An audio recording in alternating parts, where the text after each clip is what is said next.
What a surprising and deeply appreciated honor it is to receive this award, named for one of America's most eminent proponents of the public realm in planning and architecture. It is even more daunting to receive it the year after Vincent Scully, my one-time professor. He shunted me off whatever straight but narrow track I was headed down in law school onto a switchback career as an architecture and urban design groupie. Thank you, Notre Dame, Dean Lakutis, Henry Hope Reed, and Richard Driehaus. And thank you, Professor Scully, I think. I suppose it was only a matter of time before this award went to someone affiliated with federal government buildings. It is the government, after all, that has most notably and consistently embraced classical architecture since the nation's founding. And whether through public buildings, military forts, the Northwest Ordinance, the national parks, or the interstate highway system, the government has influenced the public realm on a scale that nothing else can approach. I grew up in Washington, D.C., as Adele noted, fully marinated in political events in the architecture of the government. For anyone who loves politics and who wants to deal with cities and architecture at large scale, I have the best job in the world. I've had it twice, in fact, as Adele noted. I'm a full public service recidivist. Governments cannot avoid architecture, no matter how hard they try. My mentor, the late Senator Daniel Patrick Moynihan, once said, quote, "Government can have as little involvement with the arts generally as it chooses, save that it cannot avoid architecture."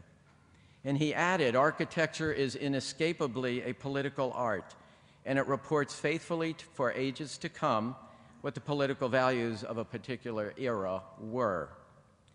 Thomas Jefferson had thought much the same. He said architecture is among the most important arts, and it is desirable to introduce taste into an art which shows so much. Accordingly, he thought Americans should avail themselves of every occasion when public buildings are to be created or presenting them as models for their study and imitation. Jefferson is often given credit for setting our American experiment in democracy off in the direction of classical architecture. He suggested to Virginia that its state capital be based upon the Roman Temple. Writing about the design competition of the U.S. Capitol building in 1791, he urged, quote, adoption of some one of the models of antiquity. Too much has been made of the supposed ideological reasons behind the choice of classical architecture for the nation's first public buildings. As former Henry Hope Reed Award winner Roger Kennedy noted in his book on the Greek Revival, Washington and Jefferson were aware of the political shortcomings of Greece and Rome. And though Jefferson may have leaned on antiquity, he was thoroughly inventive in the way he borrowed from the past. Look at his University of Virginia with each of its 10 pavilions in a somewhat different style. In creating that academic village with its central lawn, Jefferson warped the Roman Forum into an American pastoral. The Founding Fathers were not looking backward. One of the mottos placed on the Great Seal of the nation was Novus Ordo Seclorum, a new order of the ages. And the commissioners for the new capital city, advertising for building designs for the Capitol and President's House, said that those, quote, public buildings in size, form, and elegance should look beyond the present day, unquote. What a great declaration of confidence in the future. There was no city of Washington on that particular day they wrote that, and yet I just love that. The public buildings should look beyond the present day. Federal buildings are not about style. We've had a plethora of federal building styles. Certainly our first federal buildings in Washington were neoclassical, and so were permanent federal buildings in the states when we started building those in the 1830s. After the Civil War, we built in eclectic styles, neo-Gothic, Richardsonian, French chateau. And then back to the classical in 1901 with an official declaration from the supervising architect of the Treasury. No doubt under the influence of this city's Columbian Exposition, he announced it had been officially decided, quote, to adopt the classic style of architecture, unquote. Just a personal aside, he said that right after the government completed the old post office building, a neo-Romanesque building on Pennsylvania Avenue.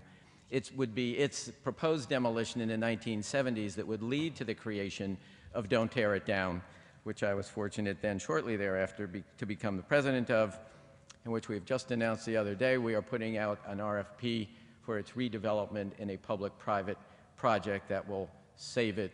Please look on the website. We need offerors. It sounds kind of un-American to have an official style. We're just not that ideological a people.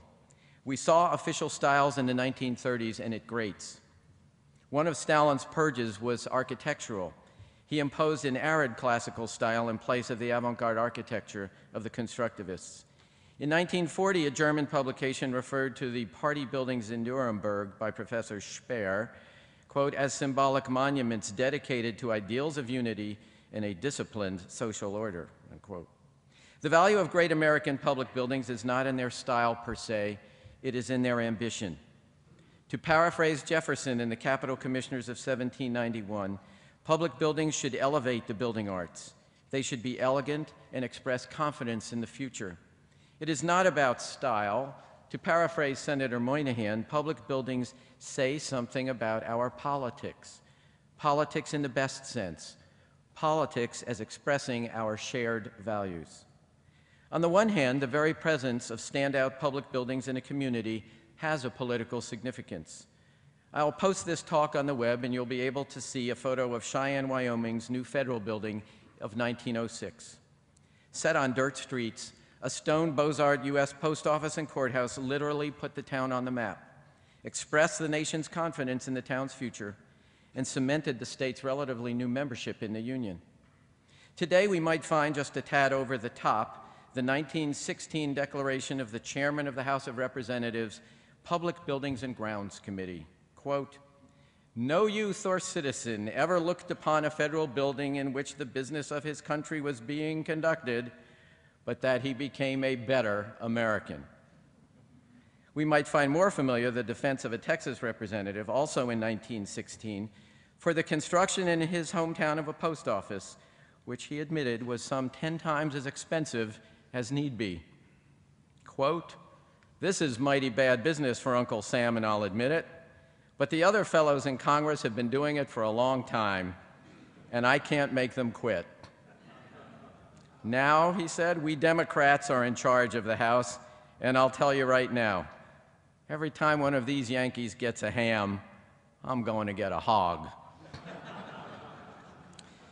Public buildings and public places show what kind of a people we are, the values as a people that we share and uphold, whether we are confident or timid about our prospects. Public buildings and public places are where we bond, where we come together as a people, literally, whether to celebrate or to protest. Tiananmen, Beijing, 1989. Tahrir Square, Cairo, 2011. The steps of the Lincoln Memorial, 1963. The places are metaphors for values. While I appreciate the architectural quality of our Chicago Federal Center by Mies van der Rohe, I am never prouder of that center than when it becomes the site of the annual Oktoberfest celebration. I am grateful, too, for the opportunity I had early in my career to help write the legislation that reclaimed Washington Union Station, by Daniel Burnham, as a train station and retail hub. Whenever I go there, I stop and watch the daily celebration that is a parade of travelers, shoppers, and workers ennobled by their surroundings, even if they are too intent on their grande mocha frappuccino to notice. Courthouses are the temples of our democracy. Within them, the power of government is deployed to mediate fairly and justly the rights of individual citizens, even against that very government. There is no higher embodiment of what our civil society is about. Those buildings deserve a quality and bearing worthy of that role. When I came to the General Services Administration as Commissioner of Public Buildings the first time in late 1995, GSA had earned, over the 45 years of its existence, a richly deserved reputation for truly mediocre buildings. The record was so abysmal that in that relatively short time, GSA erased from the national memory the very idea that public buildings could imbue a sense of pride and common purpose. Through our Design Excellence program, initiated by a great civil service architect, Ed Feiner, we began again building buildings worthy of the American people. We initiated a Good Neighbor program so that more federal building plazas would be both grand and inviting community places.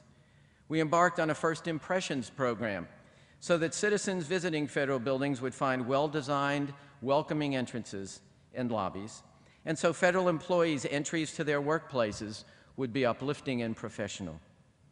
Through their location, siting, and quality, federal buildings should contribute to improving the communities in which they are built.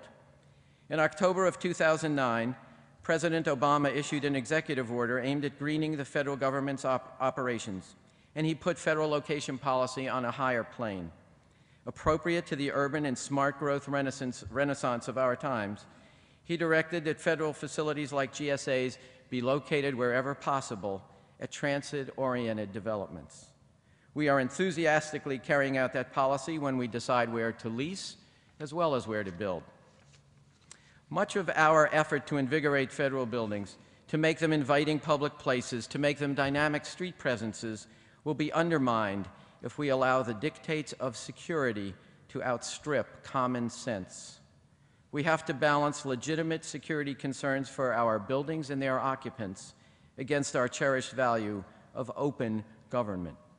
We must never allow fearfulness to dominate design. Perhaps our most important present-day design imperative has everything to gain from studying the lessons of traditional architecture. Our pre-World War II buildings were all, to use our current parlance, green. Built in the era before air conditioning and mechanical air handling, before we sealed our windows, before electric lighting could be brought to every nook and cranny, those buildings have much to teach us about building in harmony with nature. Orienting a building to manage solar gain on its different facades, maximizing daylight, minimizing the energy needed for ventilation, heat, and cooling. These are all aspects of design that architects used to know and then forgot. We in GSA are committed to being a green proving ground for the building industry, to aiming for zero environmental footprint. We know that traditional architecture, whether in our own inventory of some 500 historic buildings or elsewhere, can help show us the way, no matter the style of building we are greening. In the end, why do I think public buildings matter? My father, the son of immigrants, grew up on the Lower East Side in New York City with his 5 brothers and sisters. In their tenement apartment, there were not enough beds to go around, so they took turns sleeping on kitchen chairs pushed together. Once in a while, my father would go uptown and study in the public reading room of the New York Public Library on Fifth Avenue, a building and a room worthy of a potentate. Only in America, you do not have to be a king to belong in that space. In America, in a public building, that space belongs to you. In that space, my father did not become just a better American. It is in that space that he truly became an American. Thank you.